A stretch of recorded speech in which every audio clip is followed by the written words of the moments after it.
সীতানাথ প্রেমানন্দে একবারে হরি হরি বল নিতাই গৌর সীতানাথ প্রেমানন্দে একবার হরি হরি বল নিতাই গৌর সীতানাথ প্রেমানন্দে রাধা দামোদর রাধা দামোদর জয় রাধা দামোদর জয় রাধা দামোদর ভক্তবৃন্দের চরণে আমার কোটি কোটি দণ্ডবত প্রণিপাত। হরি কথা শুনবো কেন, এর উত্তরটা শ্রীমদ্ ভাগবতী আছে। গোপীজিতে কৃষ্ণ হারিয়ে গোপীরা যমুনার তীরে একত্রিত হয়ে কৃষ্ণ নাম কীর্তন করছেন।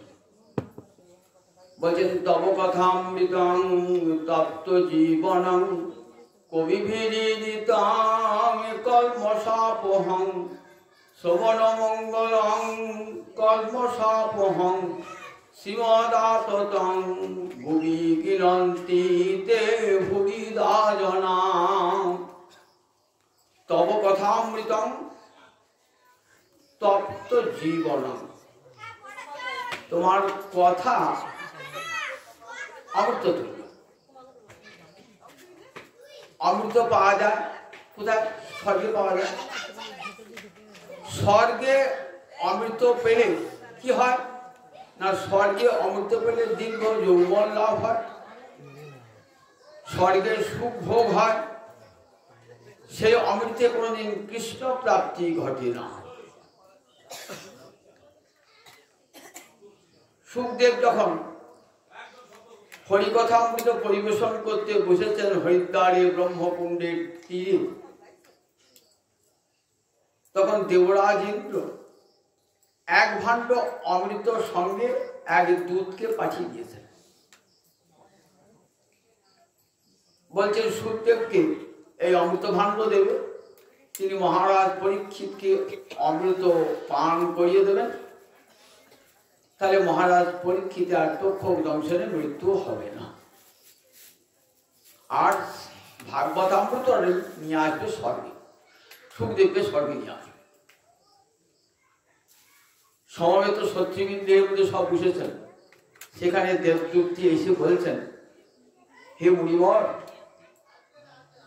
স্বর্গের দেবরাজ ইন্দ্র এই অমৃত ভাণ্ড পাঠিয়েছেন, এটি মহারাজ পরীক্ষিতকে পান করান, তাহলে তার আর মৃত্যু ভয় থাকবে না।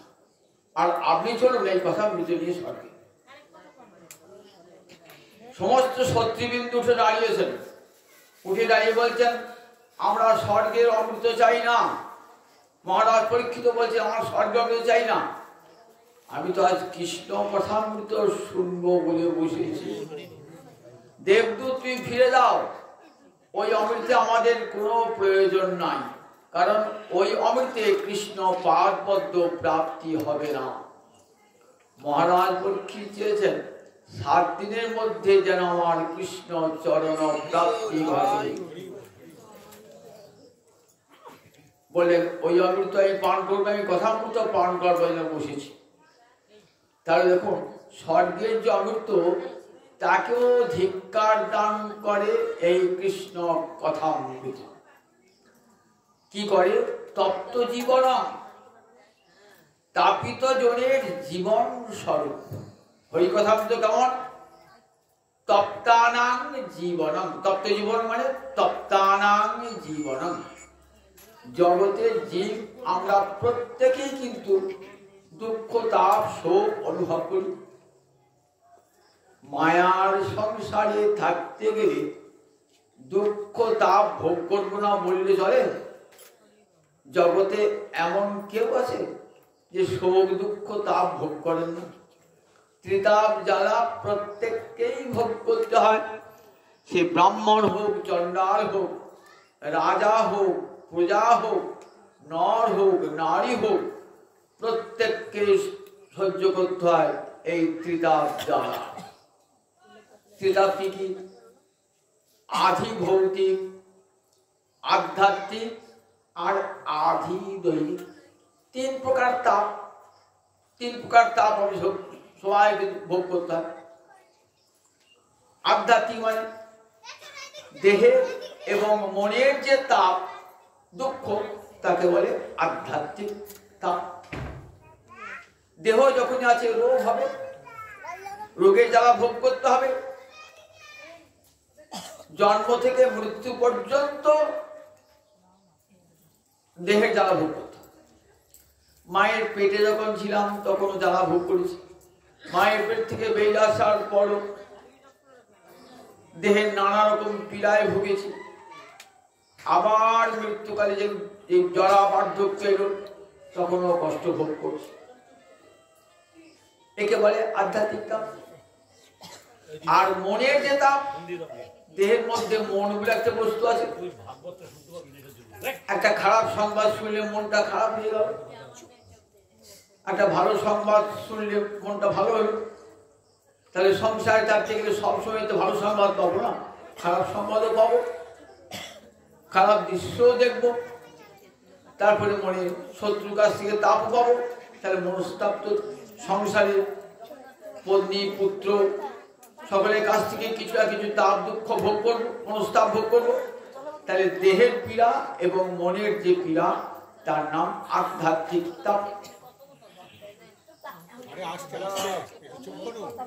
আধি দৈবিক কাকে বলে? দেবতা থেকে প্রাপ্ত যে তাপ। হঠাৎ ভয়ঙ্কর ঝড়ে আপনার বাড়ি উড়িয়ে নিয়ে গেল, ভূমিকম্পে আপনার নতুন বাড়িটা ধসে পড়ে গেল, বন্যায় আপনার বাড়িটা ধসে পড়ে গেল, এটা আদিদৈবিক দেবতা থেকে প্রাপ্ত তাপ। আর একটা তাপ আছে আধি ভৌতিক। ভূত মানে জীব থেকে। আপনার বাড়ির প্রতিবেশী, আপনার শত্রু নানান ভাবে আপনার অত্যাচার করছে, মামলা মোকদ্দমা করে, তার কাছে দুঃখ পাচ্ছেন। আমার ঘরে একটা সাপ ঢুকেছে, ভয়ে ঘরে থাকতে পারছেন না। কি ঘরে একটা হিংস্র জন্তু ঢুকে থাকতে পারছেন না। বলেন এগুলো হলো আধি ভৌতিক তাপ। এই ত্রিবিধ তাপ জগতের প্রতিটি নরনারীকে ভোগ করতে হয়। সকল বর্ণের, সকল আশ্রমের মানুষকে ভোগ করতে হয়। এই জায়গা থেকে জোড়াবার একটাই উপায় কি না, হরিকথা অমৃত শ্রবণ তপ্ত জীবন। বলে আসুন হরিকথার আসরে যতক্ষণ হরিকথা শুনবেন ততক্ষণ আর মনে কোনো তাপ থাকবে না। আবার এই হরিকথাকে স্মরণ মনন করবেন, দেখবেন জগতের মায়ার কোনো তাপ দুঃখ আপনাকে স্পর্শই করতে পারছে না। অতি কষ্টের, অতি রোগের পীড়াও আপনাকে আর দুঃখ দান করতে পারছে না। অতি মানসিক সন্তাপ সেও আপনাকে আর পীড়া দান করতে পারছে না। শত্রুর আক্রমণ সেও আপনাকে আর দুঃখ দান করতে পারছে না। আপনি কৃষ্ণ কথা শ্রবণ করতে করতে আপনার এমন একটি অবস্থায় আপনি পৌঁছে যাবেন যে জগতের কোনো তাপ আপনাকে আর স্পর্শ করবে না। তব কথা অমৃতং তপ্ত জীবনং কবি ভীরিতং। শিখা পোশাক কবি ভীরিতং। কবি মানে পণ্ডিত বিদ্বান জনেরা শাস্ত্রে কৃষ্ণ কথার প্রশংসা করেছেন, বেদে ঋষিরা করেছেন, পুরাণে ঋষিরা করেছেন, কবিরা করে পণ্ডিতরা করেছেন ভগবানের কত প্রশংসার কথা। কবি গীত বলছেন দেখ এমন কোন শাস্ত্র নাই যেখানে গোবিন্দের যশ বর্ণিত হয় না। জগতে যে বসে বসে শুনবে সেই বর্ণনা শুনবে আর মনের সন্তাপ থেকে, দেহের সন্তাপ থেকে মুক্তি প্রাপ্ত হবে। কল্মষাপ বলেন, কলমস মানে পাপ। পাপ থেকে যে দুঃখ হয়, পাপ দূর করার একটা বড় উপায় হলো হরিকথা শ্রবণ, হরিনাম শ্রবণ, সমস্ত পাপ দূর হয়ে যান। হরিকথার শুনতে শুনতে অনুতাপ আসে, আমি কত পাপ করেছি, আর সে অনুতাপের আগুনে অনুশোচনার আগুনে সব পাপ পুড়ে ছাই হয়ে যায়। কর্মসাপহম শ্রবণ মঙ্গলম, শুনলেই মঙ্গল হয়। কোন শাস্ত্র শুনলে মঙ্গল হয়? হয় না। কিন্তু হরিকথা, হরিনাম, ভাগবত শুনলেই কিন্তু মঙ্গল। কেন শুনলে মঙ্গল হয়? বলে নিজের স্বরূপটা জেগে ওঠে। আমি যে নিত্যকালী কৃষ্ণদাস, এই মানব জন্ম যে লাভ করেছি, এই মানব জন্ম তো কৃষ্ণ সেবার জন্য, নিজের ভোগ লালসা প্রবৃত্তি চৈতার্থ কাটবার জন্য নয়, কৃষ্ণ সেবা কাটবার জন্য আমার এই সুদুর্লভ মানব জীবন, ভগবানের করুণার দান এই মানব। তাই শুনলে কি হয়? মনের মধ্যে উদয় হয়, ছি ছি করলাম কি আমার জীবনটা, এমন সুন্দর জীবন দিলেন ভগবান। দুটি চক্ষু দিলেন, গোবিন্দ রূপ দর্শন করলাম না, কৃষ্ণ রূপ দর্শন করলাম না, চক্ষু দুটি সার্থকতা কেমন করে হবে? বলেন কৃষ্ণ রূপ দর্শনে দুটি চোখের সার্থকতা। কবিরাজ গোসাই পাল বলছেন, বংশী গানামৃত ধাম লাবণ্যামৃত জন্মস্থান, যে না হেরে সে চাঁদ বদন, সে নয়নে কিবা কাজ পড়ুক তাহার মুন্ডে বাজ, সে নয়নে রহে কি কারণ। যে নয়ন গোবিন্দ দর্শন করে না, সে নয়ন অন্ধ হয়ে যাওয়াই ভালো। সে নয়নে কি কাজ? যে নয়নে নয়ন দুটি দিয়েছেন গোবিন্দ দর্শন করবার জন্যে, গৌর গোবিন্দ দর্শন করলাম না, সে নয়নে কিবা কাজ পড়ুক তার মুন্ডে বান। কৃষ্ণেরও মধুর বাণী অমৃতেরও তরঙ্গে নেই, তার প্রবেশ নাহি যে শ্রবণে, কানা করি ছিদ্র সম জানি হচ্ছে শ্রবণ, তার জন্ম হইল অকারণে। দুটো কান দিয়েছেন কি জন্যে? পরনিন্দা পরচর্চা শুনবার জন্যে, কৃষ্ণ কথা শুনবার জন্য ভগবান দুটি ইন্দ্রিয় দিয়েছেন। কিন্তু আমরা সারা দিন রাত সকাল থেকে উঠে সন্ধ্যা পর্যন্ত পরনিন্দা পরচর্চায় শুনে শুনে বেড়াই। বলেন এই কানে সার্থকতা কিসের? বলে এই কানটা কানা করি ছিদ্র সম। কড়ি দিয়ে আগে পয়সার সমান ছিল, তখন তো মুদ্রা ওঠে নাই। কড়ি দিয়ে মানুষ দোকানে যাবেন, একটা কড়ি দুটো কড়ি দিয়ে আপনি জিনিস খেলেন, চাল কিনলেন, ডাল কিনলেন। যদি কড়িটা কানা হতো তাহলে দোকানদার নিতে বলতো অচল। তাহলে কানা করি ছিদ্র সম, দুটো কান, যে কান কৃষ্ণ কথা শোবে না সে কান কানা করি ছিদ্র সম। কৃষ্ণের অধর অমৃত কৃষ্ণ গুণ সুচরিত, সুধাসার সাধু বিনিন্দন, তার সাহাদে যে না জানে জন্মিয়া নাম হইল কেনে, সে রচনা ভেকো জিহ্বা সম। কৃষ্ণের রসামৃত, জিহ্বা দুটি কি খাওয়ার জন্যে? কৃষ্ণের রসামৃত মানে কৃষ্ণের প্রসাদ, গোবিন্দের প্রসাদ, কৃষ্ণের রসামৃত। আর কৃষ্ণের চরিত্র কথা বল জিহ্বা দুটি কেন দিয়ে ভগবান? কৃষ্ণের রসামৃত করবার জন্যে, কৃষ্ণ কথা বলবার জন্যে, কৃষ্ণ গুণগান করবার জন্য। আর সেই জিহ্বা দিয়ে যত অখাদ্য কুখাদ্য খাচ্ছি, যা আমার অন্তরে কৃষ্ণ স্মরণ করতে দেবে না। কৃষ্ণের রসামৃত কৃষ্ণ গুণ সুচরিত, সুধা সাহারে সাধু বিনিন্দন। বলে অমৃতর থেকেও সার বস্তু। বলে এই দুটো জিহ্বা, এই একটা করে জিহ্বা দিয়েছেন কেন? মানুষকে জিহ্বা দিয়েছেন কেন? এই জিহ্বা দিয়েছেন এই দুটো জিনিস, কৃষ্ণের অসামৃত আস্বাদন করবার জন্য আর কৃষ্ণ গুণ বর্ণনা করবার জন্য। সে রচনা ভেকো জিহ্বা সম, যে রচনা দিয়ে শ্রীহরির প্রসাদ গ্রহণ করা হয় না, বিষয়ের কথা বলা হয় ব্যাঙের জীবের মতো। ব্যাঙের জীব পুকুরের ধারে বসে ব্যাঙ ডাকছে কর কর কর কর করে। সাপ যাচ্ছিল, সে তো খাবার খুঁজছে, শিকার খুঁজছে, যে শব্দ বেরো না সঙ্গে সঙ্গে ধ্বনি অনুসরণ করে চলে গেল গর্তে, একবার ধরলো, খপ করে ব্যাঙটাকে খেয়ে দিল। বলে ঠিক এমনি করে কি করে কাল সর্প বিষয় সর্প আক্রমণ করবে। যত ওই কৃষ্ণ কথা না বলে যত বিষয়ের কথা বলবেন, কাল সর্প আপনাকে আক্রমণ করবে। তাই কৃষ্ণের রসামৃত, কৃষ্ণ সুচরিত, সুদাসার সাধুবিনে সমস্ত ইন্দ্রিয় কৃষ্ণ সেবার জন্য। কর্মসাপহং শ্রবণ মঙ্গলম। শ্রীমৎ বলেন লক্ষ্মী দেবী, শ্রী, শ্রী মানে লক্ষ্মী। শ্রী থাকে কোথায়? যেখানে হরি সেবা, যেখানে হরি কথা, যেখানে হরিনাম, সেখানে লক্ষ্মী দেবী বিরাজমান সবসময়। কেন না? তার প্রতি নারায়ণের কথা হচ্ছে। সতী চান পতির প্রশংসা, পতির গুণ। সতী সেখানে সব সময় বিদ্যমান থাকেন। যেখানে হরিকথা, হরিনাম, সেখানে সেই ঘরে লক্ষ্মী সবসময় বিরাজমান। ভুবি আচত হরিকথা কার রেখে গেছেন? বলেন ব্যাসদেব রেখে গেছেন, প্রহ্লাদ রেখে গেছেন, নারদ রেখে গেছেন, সমস্ত ঋষিরা মুনিরা রেখে গেছেন হরিকথা। ভুবি আচত পৃথিবীতে ছড়ানো রয়েছে। আর এই হরিকথা যারা জগতে দান করেন তারা ভুরি দাতা, ভুরি দানা। ভুরি মানে প্রচুর, প্রচুর দান করেন তারা। এই দানের উপর অন্য কোনো দান নাই। ঘরা ঘরা টাকা দান করলেন, মোহর দান করলেন, সে থাকবে না। কিন্তু হরিকথা অমর বস্তু, অমৃত হার মানিয়ে দেয়। পরম দান হরিকথা। কে দান করেছেন? ব্যাসদেব দান করেছেন, সুখ দান করেছেন, নারদ দান করেছেন, প্রহ্লাদ দান করেছেন। বলেন তারা জগতে ভুরি দাতা। তাই হরিকথা আসর বসেছি, হরিকথা শুনবো আমরা।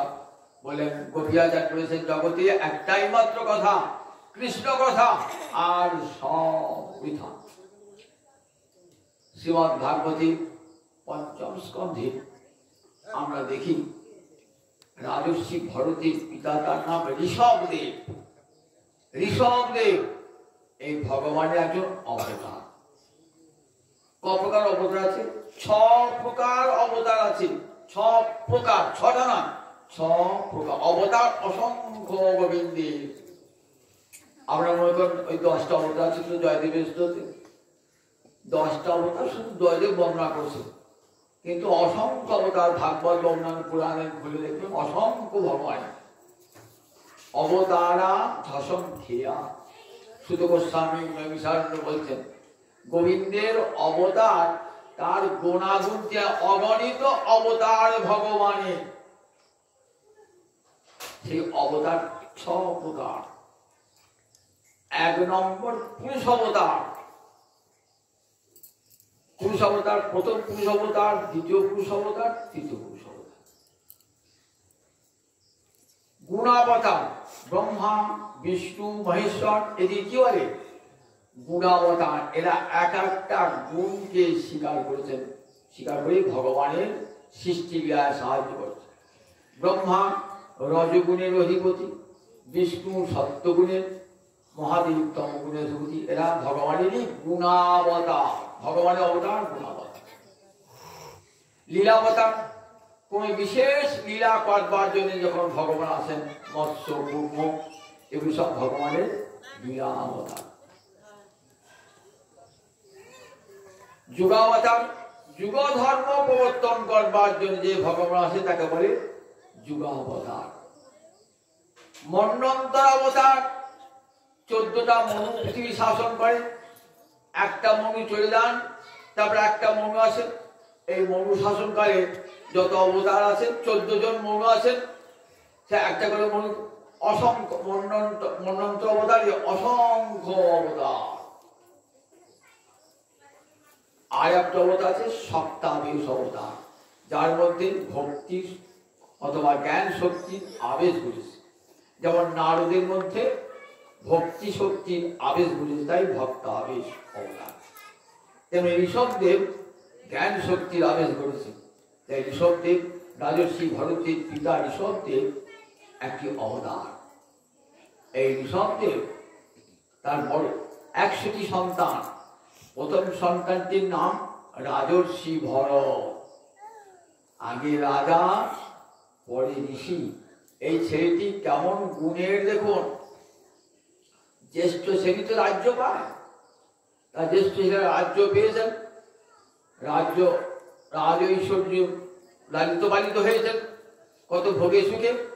কিন্তু এমন অন্তরে দৃঢ় কৃষ্ণানুরাগ রাজ সুখ ঐশ্বর্য পেয়েও মনের মধ্যে আনন্দ নাই। যৌবন হরিভজন করতে করতে এমন একটি অবস্থা চলে এসেছে, আর ঘরে থাকতে পারলেন না। কি করলেন? সুদুস্তজ দার সুতান সুহৃদ রাজ্যন হৃদস্পৃশ জহৌ যুবৈব মলবৎ উত্তম শ্লোক লালস। সুদুস্তজ দার সুতান, যে পত্নীকে ত্যাগ করা যায় না, দার মানে পত্নী, সুত মানে পুত্র, যে পুত্রকে ত্যাগ করা যায় না, তখন যৌবন বয়সে যে স্ত্রীকে ত্যাগ করা যায় না, পুত্রকে ত্যাগ করা যায় না, সুদুস্তজ দার সুদান। শহীদ আত্মীয় স্বজনকে ত্যাগ করা যায় না, রাজ্য ত্যাগ করা যায় না, কারণ হৃদস্পৃশ, এরা হৃদয়কে স্পর্শ করে। আপনার ছেলেরা একটু অসুখ করলে পরে কি হয়? মানে আমার অসুখ করেছে, এমনই হৃদয়কে স্পর্শ করে। ছেলের কষ্ট হলে পরে, স্বামীর কষ্ট হলে, স্ত্রীর কষ্ট হলে আমার হৃদয়কে স্পর্শ করে। শহীদ রাজ্য হৃদস্পৃশ। যহ পরিত্যাগ করলেন, যহ মানে পরিত্যাগ করলেন। কখন পরিত্যাগ করলেন? যুবৈব, বুড়ো বয়সে নয়। বুড়ো বয়সে ত্যাগ আপনাপনি হয়ে যায়, সংসার ত্যাগ করিয়ে দেয়। দেখেন না, বুড়ো বয়সে বাবা একবারে কোথায় বৃদ্ধাশ্রমে যাচ্ছে, তাকে সংসার, তোমার সংসার ছাড়ো, এবার সংসার থেকে আর সংসারে রাখতে চায় না, আপদ হয়ে যায় সংসারে। একদিন যখন টাকা পয়সা উপার্জন করছেন, শক্তি সামর্থ্য ছিল, সবাই ভালোবাসত। যে বুড়ো হয়ে গেলেন, খুব করে কাশছেন, ঘরের মধ্যে রয়েছেন, ডাক্তার বদলি আনতে হচ্ছে, তখন আপদটা পাবি, বিজয় হবে। এই হলো সংসার। যে সংসারে যেন সব দিয়েছেন, সেই সংসার আপনাকে আর চাইছে না। আপনার সব শেষ করে নিয়েছে, সমস্ত কর্মটা নিয়েছে, আর এখন বলছে ঠাঁই নাই, ঠাঁই নাই। রবিদাসের সোনাতরিতে ঠাঁই নাই, ঠাঁই নাই, সব নিল, বলছে এই সংসারে তোমার আর ঠাঁই নাই, তাই না? সমস্ত কর্মটা আমার নিয়েছে, আমার যা টাকা পয়সা ধন দৌলত সব নিয়েছে। বৃদ্ধ বয়সে যখন আমার অবস্থা মুমূর্ষু কষ্ট, তখন বলছে তোমার এই সংসার আর ঠাঁই নেই। তাহলে দেখুন, সেই বৃদ্ধ বয়সে কিছু ভগবানের সেবার জন্য রেখে দিয়েছে। এমন সুন্দর দুর্লভ মানব জন্মটাকে, সেই মানব জন্মটাকে ব্যর্থ করে আমরা কি করছি? বহুবনে স্ত্রী সান্নিধ্যের অমূল্য সঙ্গে মাতারা হয়েছি, নিজের ভৌগোলিক সায় জীবন কাটিয়েছি। বৃদ্ধ বয়সে যখন আর মুখ দিয়ে হরিকথা বার হবে না, হরিকথা শুনতে বসে পা ঝিনঝিন করবে, কতক্ষণে পাঠটা শেষ হবে, পালাবো, বাড়ি পালাবো। আমিও ভাবছি কতক্ষণ পাঠটা শেষে উঠে পালাবো। বৃদ্ধ বয়সে এমন সবারই অবস্থাটি হয়তো, বৃদ্ধ বয়সে সে ধৈর্যও থাকে না। সেই বয়সটা আমাদের গোবিন্দ সেবার জন্য রেখে দিয়েছে। রাজর্ষি বড় তার নয়, কিন্তু সুদুস্তজ দার সুতান সুইত যুবক বয়সে পরিত্যাগ করলেন। যখন সংসারী কত আকর্ষণ, তখন পত্নী পুত্রের প্রতি কত আকর্ষণ, কেমন ত্যাগ করলেন? মলবৎ পরিত্যাগ করলেন।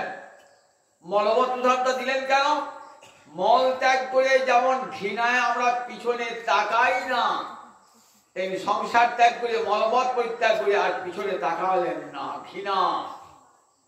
কৃষ্ণ ভক্ত সংসার ত্যাগ করে আর পিছন ফিরে তাকান নাই, হা কৃষ্ণ বৃন্দাবনের দিকে। রূপ সনাতন সংসার দিকে তাকিয়েছিলাম, অত কিছু হবে না। রাজর্ষি ভরতকে দেখতে হবে না। এই কলিযুগে আমাদের মহাপ্রভুর কৃপাতে কেমন কেমন সংসার, রূপ সনাতন শ্রীজীব সংসার ছেড়ে পাগল হয়ে চলে গেলেন। রঘুনাথ দাস গোস্বামী, বৃন্দাবনী ছয় গোস্বামী কেমন করে ভজন করছে বলুন দেখি একবার। এমন ভজন দেখাতে পারবে কোথাও? কি রকম ভজন করছে?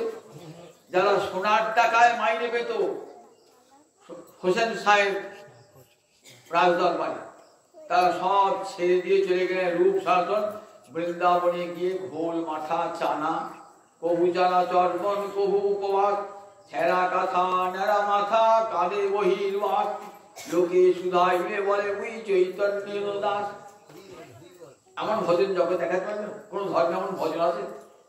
কিরকম ভজন দেখুন, গাছ তলায় শুয়ে আছে, গাছের শিকড়ে মাথা দিয়ে শুয়ে আছে, সাপ আছে কি, সিংহ আছে কি, বাঘ, তখন তো বৃন্দাবন হিংস্র জন্তুর সমাগম। তো তখন গোবিন্দ চরণে মন পায়, দেহ যদি রাখবার দরকার গোবিন্দ রাখবেন, যদি খাবার জোর থাকে জোটাবেন, নাহলে খাবো না।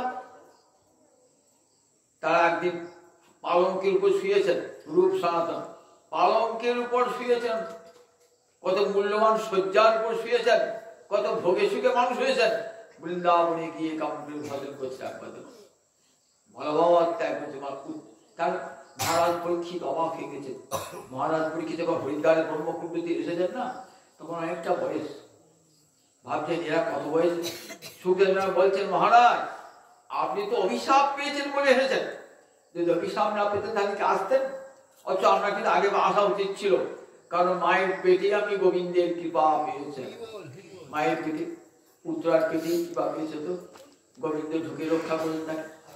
অশ্বত্থামা যখন ব্রহ্মাস্ত্র নিক্ষেপ করেছে, তখন ভগবান শ্রীহরি তার মায়ের পেটে ঢুকে তাকে রক্ষা করেছে।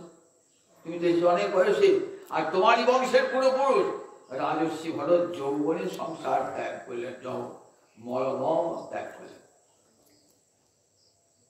সেই রাজর্ষি ভরত তার জ্যেষ্ঠ পুত্র, বংশের গৌরব বলে উত্তম শ্লোক আলোচনা। উত্তম শ্লোক মানে গোবিন্দ। সেই গোবিন্দের লালসায়, কৃষ্ণ প্রাপ্তির লালসায় সব তুচ্ছ হয়ে গেল, ঘর বাড়ি সংসার পত্নী পুত্র, পাগল হয়ে চলে গেলেন পুরহ আশ্রমে গিয়ে ভগবানকে ভজন করতে লাগলেন।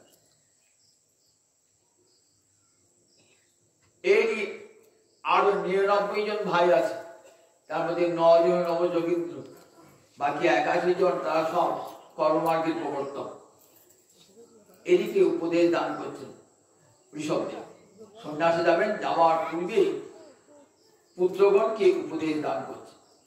বলছেন, দেখো এই যে সুন্দর মানব জন্ম, সুদুর্লভ মানব জন্ম, এই মানব জন্মের কর্তব্য সাধু সেবা, আর সাধু সেবা হতে গোবিন্দ সেবায় মতি লাভ হয়ে যায়। সাধু সঙ্গ মানব জীবনে বলে ক্ষণমীয় সজ্জন সঙ্গতি রেখা ভবতী ভবার নব তরণী নৌকা। আমাদের জীবনে যথার্থ সাধু সঙ্গ হয় না। সাধু সঙ্গ হলে কি আর ভোগে সুখে মত্ত থাকতাম? সাধু সঙ্গ হলে দেখবেন সাধুর কৃপাতে মন গোবিন্দ চরণ আভিলাষী হয়।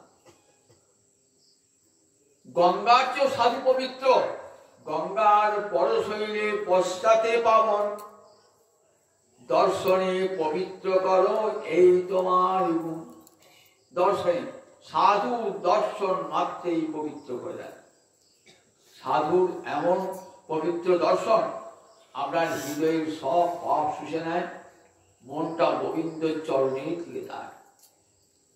সাধু আমাকে কৃষ্ণ কথা ছাড়া অন্য কোনো কথা শোনাবেন না। বলে দেখো মানব জীবনে সাধু সঙ্গ বড় সুদুর্লভ, আর এই সাধু সঙ্গে কি হয়, কৃষ্ণ চরণে মতি লাভ হয়ে যায়। যতদিন পর্যন্ত আমার চরণে যাবৎ প্রীতি ন মই বাসুদেবে ন তাবৎ দেহ যুগের উচ্চতে, ততদিন কিন্তু দেহটা ধ্বংস হবে না, যতক্ষণ পর্যন্ত আমাদের প্রীতি না আসছে। দুটো দেহ আছে, একটা সূক্ষ্ম দেহ যে দেখতে পাচ্ছি না, আর বাইরে একটা দেহ স্থূল দেহ, আর একটা দেহ আছে কারণ দেহ, সেটা প্রকৃতির সঙ্গে মিশেই থাকে। তাহলে যখন জীবাত্মার উপরে দুটো দেহ আছে, জীবাত্মার উপরে একটা সূক্ষ্ম দেহ আর একটা স্থূল দেহ, এই দুটো দেহ যখন যতক্ষণ না খসছে ততক্ষণ তো জীবের মুক্তি নাই। যতক্ষণ দুটো দেহ থাকছে ততক্ষণ পর্যন্ত জীবের মুক্তি নাই। বলছে কখন এই দুটো দেহ খুশি যাবে, যাবৎ প্রীতি নয় বাসুদেবী, যতক্ষণ আমাতে ভালোবাসা না জন্মাচ্ছে। যাবৎ প্রীতি, আমাতে ভালোবাসা জন্মানোর সঙ্গে কি হয়, এই স্থূল দেহটাও খুশে যায়, সূক্ষ্ম দেহটাও খুশে যায়। তখন জীব আমার কাছেই চলে আসে, আমার কাছেই চলে আসে। ভগবানের দান আবার ভগবানের কাছেই চলে যায়। এই স্থূল দেহটা সূক্ষ্ম দেহ কার দান? প্রকৃতির দান, মায়ের দান। এই দেহটা মায়ের কাছে থেকে গেল। আমার দেহের যেটা ক্ষিতি তেজ মরুদ্বম, এটা কার কাছ পেয়েছি? প্রকৃতি মায়ের কাছ থেকে পেয়েছি। আমি যখন পড়ে যাবো তখন কি হবে, আমার যেটা মাটি অংশ মাটি চলে যাবে, জল অংশ জলে চলে যাবে, অগ্নি অংশ তেজ অগ্নি চলে যাবে, বায়ু অংশ বায়ুতে চলে যাবে, যেমন আকাশ অংশ আকাশে চলে যাবে। তাহলে পঞ্চভূত মায়ের সঙ্গে মিশে গেল, মায়ের দেহটা মা কি দিয়ে চলে গেল। আর পিতার দান জীবাত্মা অহং বীজপ্রদ পিতা। গীতায় কি বলা আছে? মম জনি মহৎ ব্রহ্ম, বলে প্রকৃতি হলো আমার জনি, আর আমি হলাম বীজপ্রদ পিতা। তাহলে এই জীবাত্মাটি পিতার দান, এটি পিতার কাছে চলে, ভগবানের কাছে চলে যাবে। কখন যাবে? এই দুটো দেহ যখন ধ্বংস হবে, এই স্থূল দেহটা আর ভিতরটা সূক্ষ্ম দেহটা। সূক্ষ্ম দেহটা যায় না যতদিন পর্যন্ত মুক্তি না হচ্ছে, একটার পর একটা সূক্ষ্ম দেহ, আর সূক্ষ্ম দেহ থেকে আবার স্থূল দেহ ধারণ করতে হয়। এবার যাবৎ প্রীতি নম দশদেবী। শোনো পুত্রগণ, সাধু সঙ্গ থেকে গুরু কৃপা লাভ হয়। এমন গুরু কৃপা লাভ হবে যে তোমাকে মৃত্যুর হাত থেকে বাঁচাবে। গুরু ন সস্যাৎ, স্বজন ন সস্যাৎ, পিতা ন সস্যাৎ, জননী ন সাস্যাৎ, প্রতিষ্ঠ ন সস্যাৎ, দৈবং ন তৎস্যাৎ, যো ন মোচেৎ সমবেত মৃত্যু। যে মৃত্যুর হাত থেকে বাঁচাতে পারবে না গুরু ন সস্যাৎ, বলে তিনি কখনো গুরু হবেন না। মৃত্যুর হাত থেকে কি করে বাঁচাবে বুঝলেন? তা বলে বারবার আসা আর যাওয়া, যতদিন কর্মক্ষয় না হচ্ছে ততদিন আসা যাওয়া করতে হবে। গুরু আমাকে এমন উপদেশ দেবেন যাতে আমার কর্মক্ষয় হয়ে যায়, আমাকে আর এই পৃথিবীতে মায়ের গর্ভে আসতে না হয়, তাহলে আর মৃত্যুকে বরণ করতে হবে না। তাহলে গুরুদেব এমন উপদেশ দেবেন যাতে আমার দুটো দেহ চিরকালের জন্য ধ্বংস হয়ে যায়, আর আমাকে জননী জঠরে আসতে না হয়, জন্ম মৃত্যুর চক্রে আসতে না। এটি গুরু ন সস্যাৎ। যে গুরু এই কৃষ্ণ ভজনের উপদেশ দান করেন না, তিনি কখনো গুরু হবেন না। সেই গুরুকে যদি ত্যাগ করা, সেই গুরুদের যদি লঙ্ঘন করা হয়, পাপ হবে না। শাস্ত্রে বলেছি গুরু ত্যাগ করলে পরে পাপ হয়, গুরু আদেশ লঙ্ঘন করলে পাপ হয়। দেখুন একটা কাহিনী শোনা যাচ্ছে। গুরু ন সস্যাৎ। বলি রাজা, নাম শুনেছেন তো? বলি কার ছেলে বলুন দেখি? প্রহ্লাদের পুত্র বিরোচন, বিরোচনের পুত্রের নাম বলি। বলি ছিল অসুরদের রাজা। প্রহ্লাদ নাম শুনেছেন তো? দৈত্যরাজ হিরণ্যকশির পুত্র হল প্রহ্লাদ। প্রহ্লাদের ছেলের নাম বিরোচন, বিরোচনের পুত্রের নাম বলি। অর্থাৎ প্রহ্লাদের নাতি হলেন বলি রাজা। সেই বলি রাজা কি করেছেন? এত তার প্রতাপ যে স্বর্গরাজ্য জয় করিয়েছে। দেবতারা এবং দেবতাদের রাজা ইন্দ্র স্বর্গচ্যুত হয়ে এখানে সেখানে ঘুরে বেড়াচ্ছে। দেবতাদের মায়ের নাম কি? অদিতি।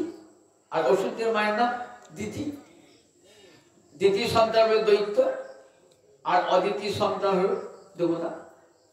তার কোন মায়ের সন্তান যদি গৃহচ্যুত হয়ে যায়, বাড়ি ছাড়া হয়ে যায়, স্থান ছাড়া হয়ে যায়, তখন মায়ের অন্তরে কষ্ট হয় তো, আমার ছেলেগুলো ঘুরে ঘুরে বেড়াচ্ছে, একটু জায়গা থাকবার জায়গা কেড়ে নিয়েছে, লোকের পাশে বাড়ির লোকটা কেড়ে নিয়েছে, বড় জমিদার কেড়ে নিয়েছে, মায়ের তো কষ্ট হবে, হবে না? কষ্ট হবে না?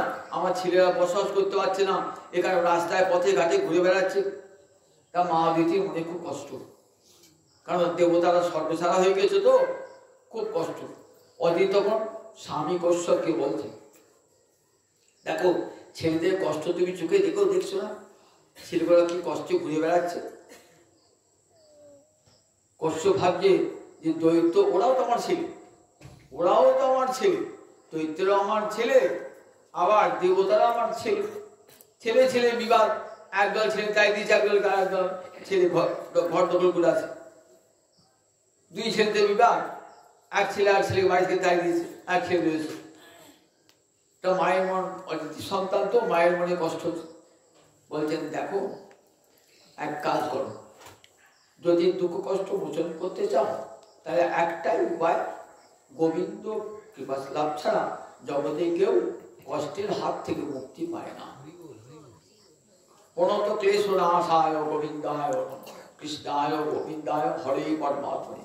প্রণত ক্লেশ নাশায় গোবিন্দায়, গোবিন্দ চরণের শরণাগতি ছাড়া জীবের দুঃখ কোনোদিন মোচন হয় না। তাহলে শোনো কল্যাণী, তোমাকে একটা উপদেশ দিই। কি উপদেশ? তুমি ব্রত করো, সেই ব্রতে হরি আরাধনা করো, দেখো সে হরির কৃপা হয়ে পাবে, তোমার ছেলেরা আবার ঘরে ফিরে পাবে, আবার স্বর্গে ফিরে পাবে। সুকঠোর তপস্যা আরম্ভ করলেন অদিতি। ভগবান শ্রীহরি দেখা দিলেন সেই তপস্যায়, মায়ের তপস্যায় ভক্তিতে প্রেমেতে তুষ্ট হয়ে দেখা দিলেন। বললেন, শোন কল্যাণী, আমি তোরই পুত্র হয়ে জন্মাবো, যথাকালে পুত্র হয়ে জন্মাবো, আবার তোর পুত্রকে স্বর্গরাজ্য ফিরিয়ে দেবো, কিছুদিন অপেক্ষা কর। মায়ের মনে সান্ত্বনা হল যে ভগবান আসবেন, ভগবান কথা দিয়েছেন, এবং আমার গর্ভে আমার পুত্ররূপে আসবে এবং আমার পুত্রগণকে আবার স্বর্গরাজ্য ফিরিয়ে দেবে। যথা সময়ে এসেছেন ভগবান অদিতির গর্ভ থেকে। কিরকম ভগবান দেখুন, বামন ভগবান। কিরকম ভগবান? এক হাত ভগবান। বামন মানে বেটে খলবাকৃতি। বামন ভগবান বামন রূপ ধারণ করে এসেছেন ভগবান। ছোট্ট ছেলে যখন জন্মগ্রহণ করল, সঙ্গে সঙ্গে উপনয়ন টুপনয়ন সব হয়ে গেল, ঋষিরা উপনয়ন করে দিলেন।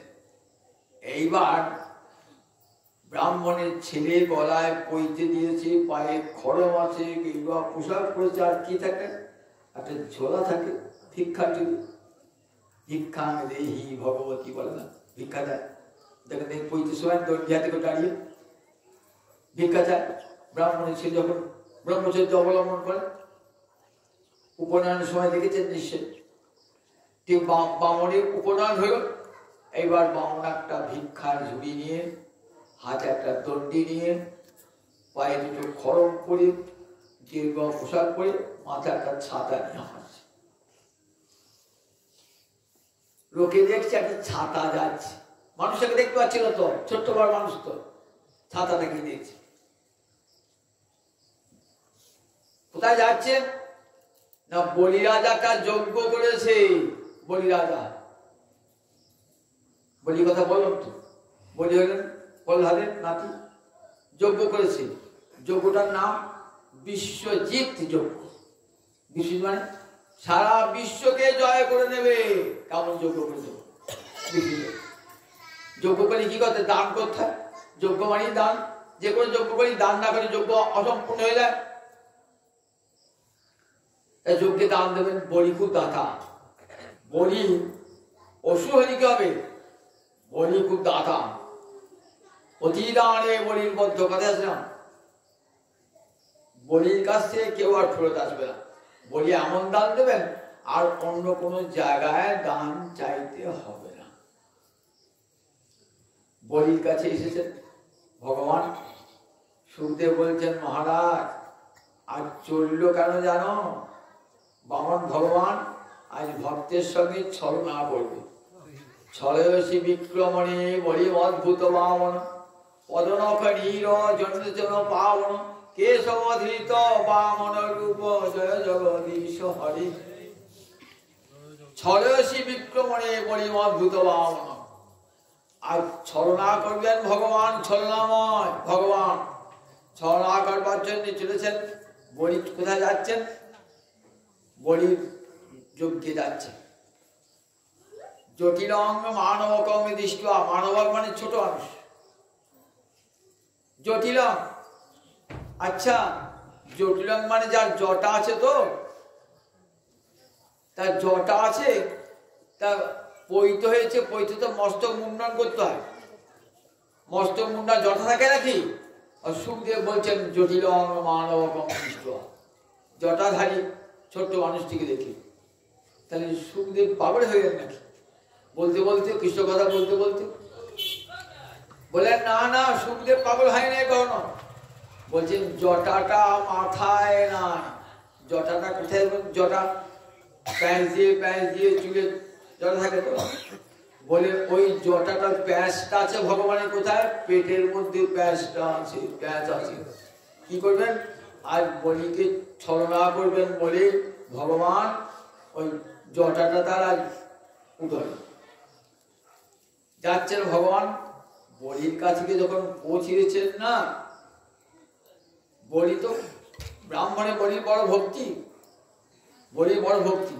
উত্তম আসন বসেছেন, বলির পদ দিয়েছেন বৃন্দাবলী, পরমা ভক্তিমতী বৃন্দাবলী, চরণ ধুয়ে দিচ্ছেন।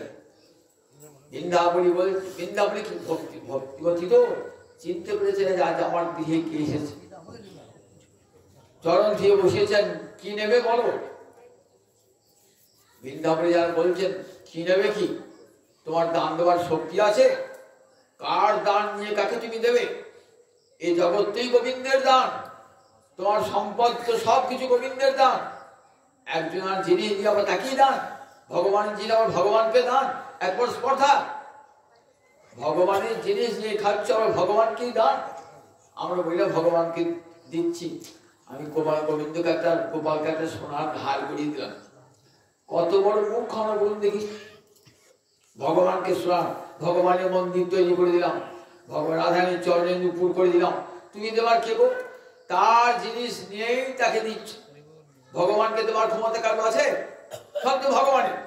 আমি খাচ্ছি যাচ্ছি পয়সা বাই করছি, সব তো ভগবানের। তাহলে আমার বলছি ভগবানকে দিলাম। তুই ভগবানকে দেবার কে? তুই ভগবানকে, তুমি তো ভগবান নিয়ে খাচ্ছ, ভগবানকে দিতে পারো? বৃন্দাবন অন্তরের ভাবখানে। আর বলি তখন রাজ অহংকার যায় না। কি নেবে? চরণ ধুয়ে উত্তম আসনে বসিয়ে বলছেন কি নেবে বলো? বলছে শোনো বলি, আমার পা দেখছো, আমার চরণ দেখছো? হ্যাঁ দেখছি। আমার একটু আশ্রম করবার জায়গা নাই, একটু আশ্রমের জন্য জায়গার দরকার। তারপর বলুন কত জায়গা দিতে হবে?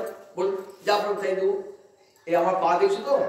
এই পদানি ত্রিনি মম সংহিতা, এ আমার পায়ের মাপে 3 পা জমি। বলি হো এর মধ্যে আশ্রম তৈরি হবে নাকি? 3 পা জমিতে আশ্রম বানানো হয় নাকি? 3 পা জমিতে?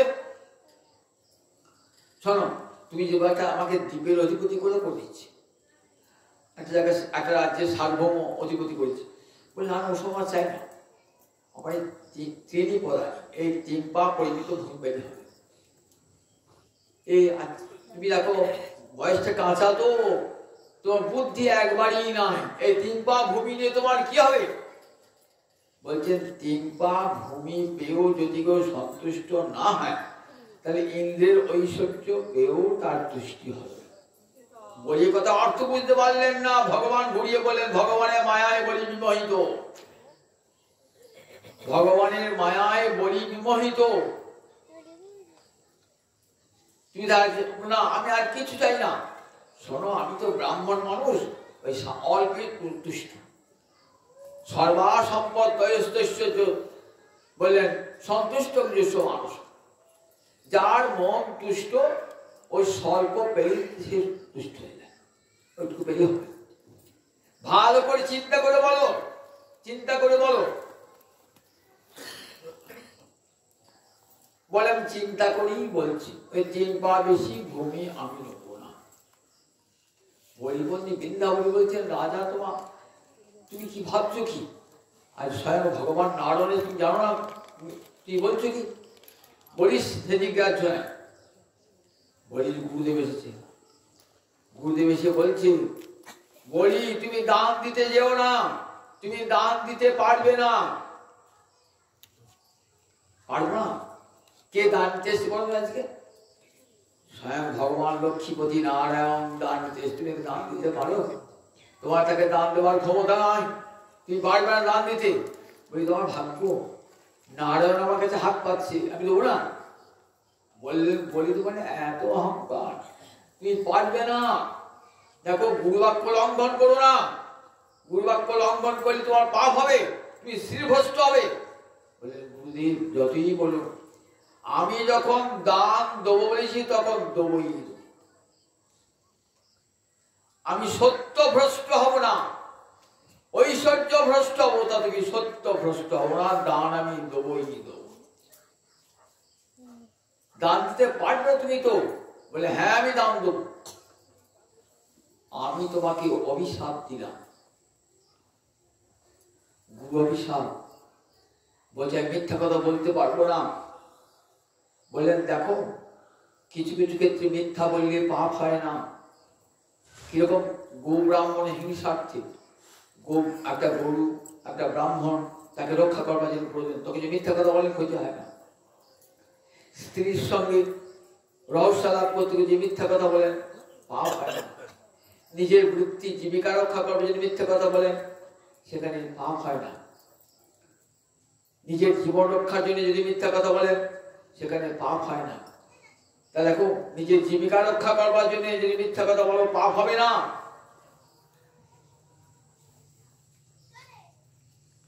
পাপ হবে না বললেন না। তথাপি গুরুদেব আপনার কথা মানতে পারলাম না। মানবে না আমার কথা? ঠিক আছে আমি তোমাকে অভিশাপ দিয়ে গেলাম,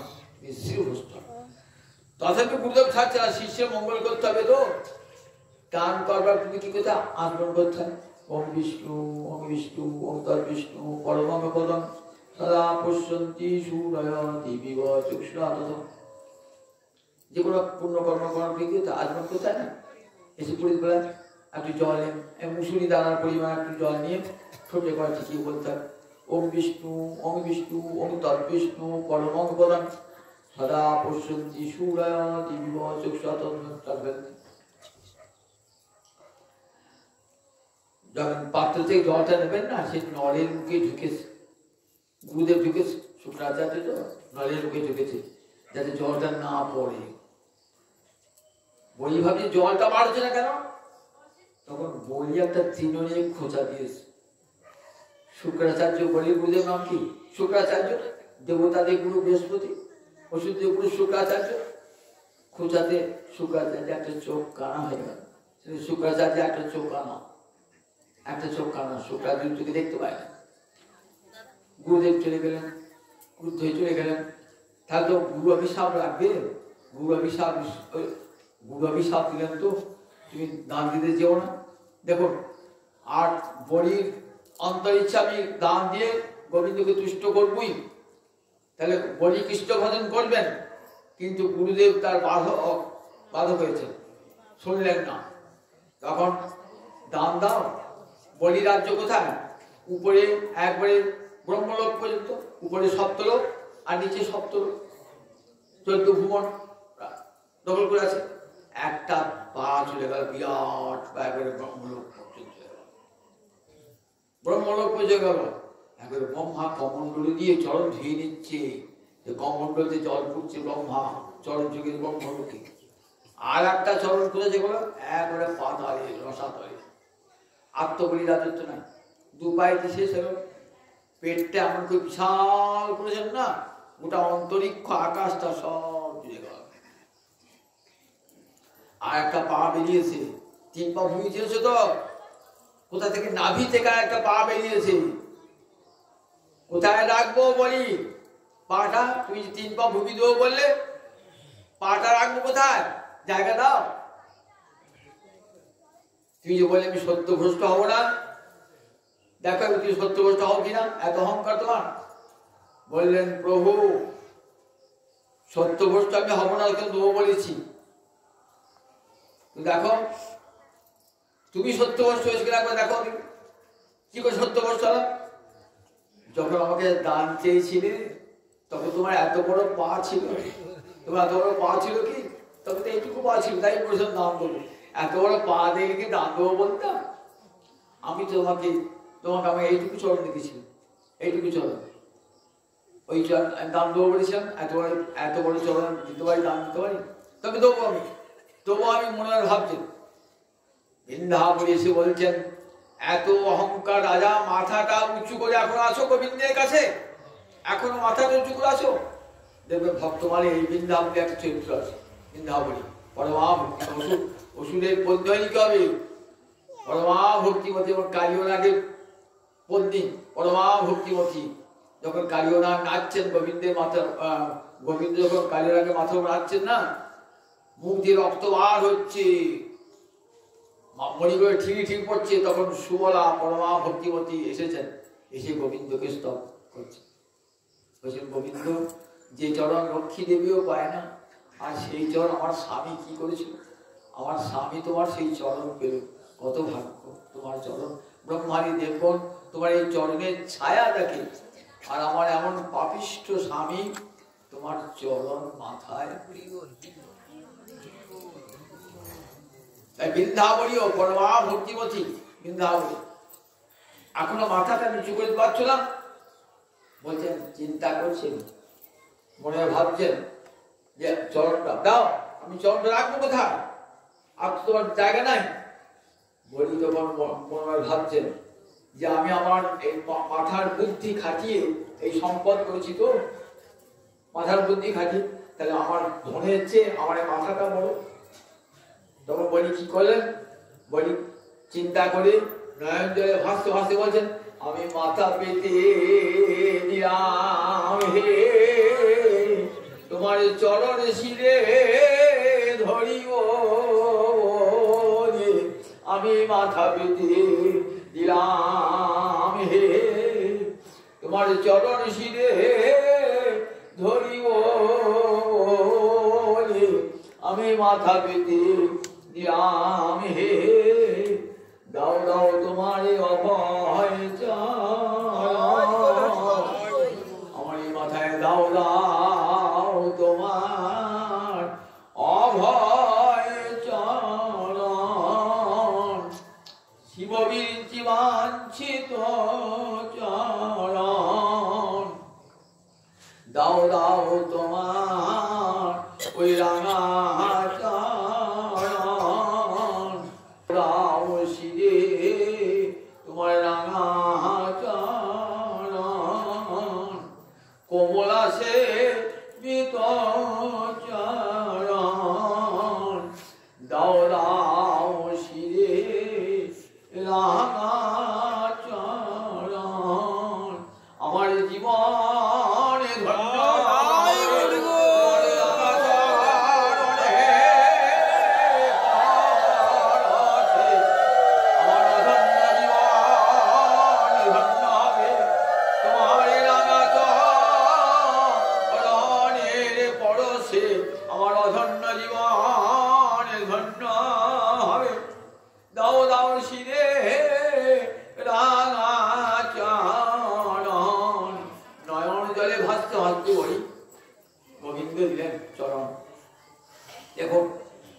ধন্য সাধন নয়, কিন্তু গোবিন্দ চরণ পাওয়া সোজা কথা। কত কত যোগী ঋষি যুগ যুগ ধরে যোগ জ্ঞান তপস্যা করেও গোবিন্দ চরণ পান না, আর বলি পেয়ে গেলেন গোবিন্দ চরণ। কি করে পেলেন বলি, কি করে পেলেন, কৃপাতে পেলেন। কি করে কৃপাটা হলো, ওই যে দাদু পিতামহ প্রহ্লাদ পিতামহ বংশে যদি একজন বৈষ্ণব জন্মায়, ভক্ত জন্মায়, তাহলে তার উপরের কুল নিচের কুল সব কৃতার্থ হয়ে যায়।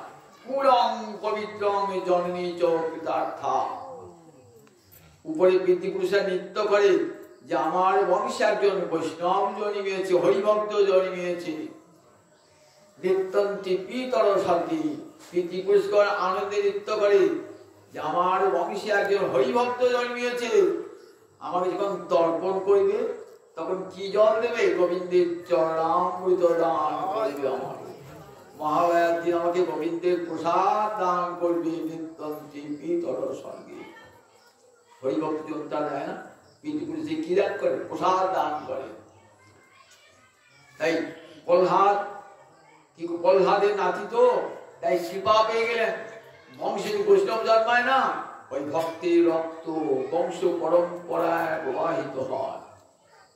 ওই রক্তটা বড় মূল্য, বড় মূল্য। ভক্তি একবারে হৃদয়ে গেঁথে যায়, ওই ভক্তি নিয়ে এসেছেন বলি মহারাজ। বলিকে বরুণ পাশে বেঁধেছেন, বলির মাথায় চরণ দিয়েছেন। দূরে প্রহ্লাদ দাঁড়িয়ে দেখছেন।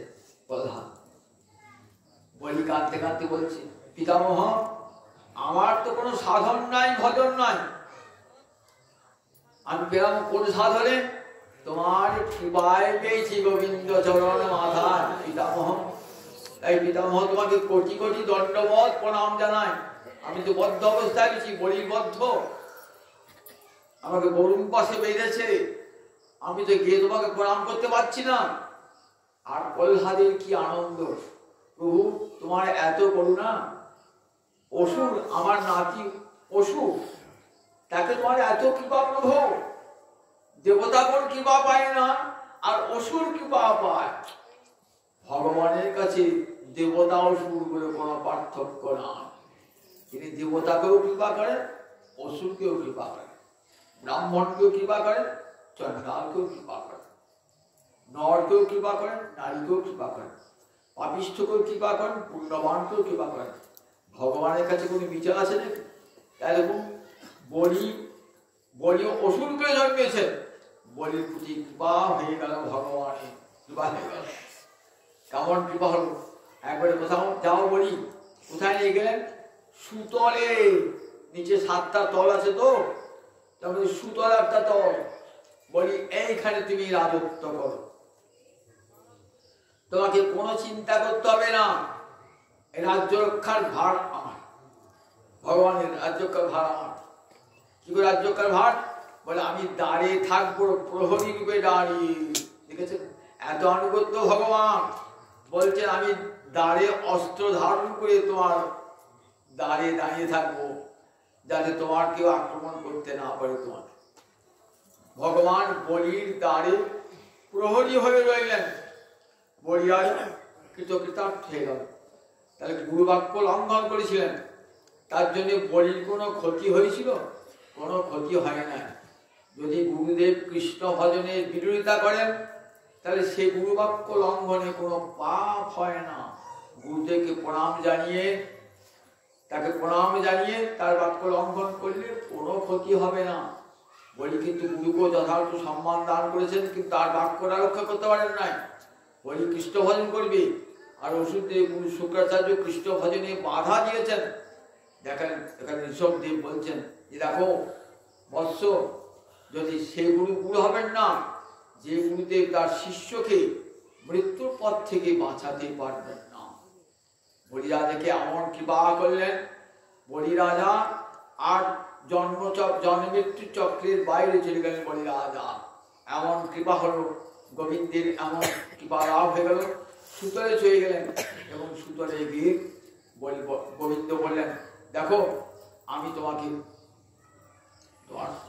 তোমার রাজ্যের প্রহরী হয়ে থাকলাম, যখনই তুমি বিপদে পড়বে আমাকে স্মরণ করবে, দেখবে আমি অস্ত্র হাতে সব সময় তোমাকে পাশে রয়েছি।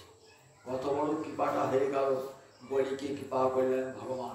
বলি কৃপা সিদ্ধ সারেশী বিক্রমণী এই বলি অদ্ভুত বামন পদরক্ষণীর জড়িত জন পাবন। তুই পদবিক্ষেপ দ্বারা ভগবান এক নাম উরুক্রম, কেন উরুক্রম নাম? উরু মানে বিশাল, ক্রম মানে পদবিক্ষেপ। বলিকে কৃপা করার বসে ভগবান বড় বড় চরণ দেখিয়েছিলেন, তাই উরুক্রম ভগবানের নাম।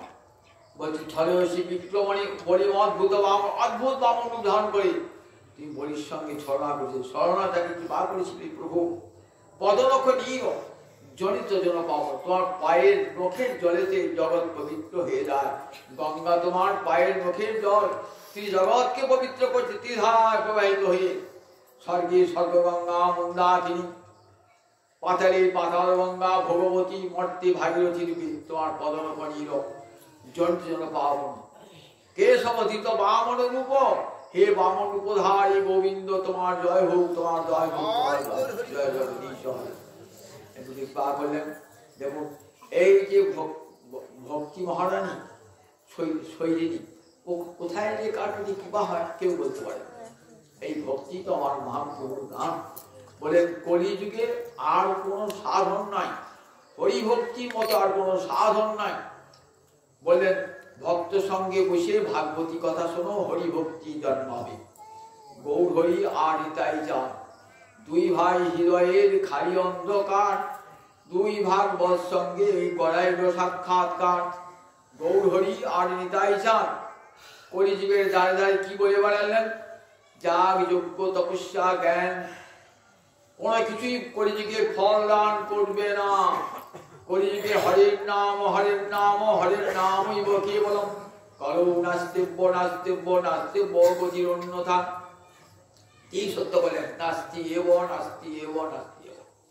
কলিতে আর জ্ঞান যোগ তপস্যা কোনো কিছু হবে না, কেবল হরে কৃষ্ণ কৃষ্ণ কৃষ্ণ হরে হরে, হরে রাম রাম রাম হরে হরে। নিতাই চাঁদ বলে যাও নিতাই চাঁদ, আমি রইলাম এখানে গম্ভীরা মন্দিরে আবদ্ধ রইলাম, মুনি ধর্ম গ্রহণ করি, জগৎজীব দিতে এসলাম হরিনাম। যাও নিতাই, জগৎজীবের দাঁড়িয়ে দাঁড়িয়ে গিয়ে হরিনাম যাও। জগৎজীবের দাঁড়িয়ে দাঁড়িয়ে নিতাই আমার মহাপ্রভু সেই আদেশ পালন করবার জন্য চণ্ডালে প্রতিটি জীবের ঘরে ঘরে যাইয়া হরিনামে মহামন্ত্র দিচ্ছেন বিলাইয়া। জানি দেখে তারে কহে দন্তে তিল ধরি, আমার কে নিয়ার একবার বলো গো হরি। ক্ষণে হাসে ক্ষণে গায় ক্ষণে উড়ে ছায়, সোনার পর্বত যেন ধুলাতে গায়। কত বর্ণনা বলুন দেখি। ভগবান গড়াগড়ি দিচ্ছেন, একবার তোরা কৃষ্ণ বলে রে ওরে কলি হত জীবি তোরা একবার কৃষ্ণ বলে রে। এত বড় আপন ভগবানের হয়েছে, সেই বউ হরিকে নিতাই চাঁদি না ভালোবাসি। হেন অবতারে যাহারে গতি না জন্মিল, লোচন বলে সেই কপিলের আর গেল, তার আশা যাওয়া সার হলো রে। এমন সাধের মন জানামে পেয়ে একবার হরি বলল না রে। এমন সাধের মানব জনমে পেয়ে একবার হরি বলল না রে, তার আশা যাওয়া সার হলো রে। এমন সাধের মানব জনমে পেয়ে একবার হরি বলল না রে। এমন মানব জন্ম গোবিন্দ দিয়েছেন, কিবার দান জানি না পরের জন্মে কি হবো। যখন এই জন্ম পেয়েছি, এই জন্মে গান হলে হরি করে নেবো। গুরু বৈষ্ণব ভগবান তীরের শরণ হয় বিঘ্ন বিনাশন। গুরু বৈষ্ণব ভগবানের স্মরণ করে হরিনামকে আশ্রয় করে মানব জীবন সার্থক রূপ জয় নিতাই জয় নিতাই।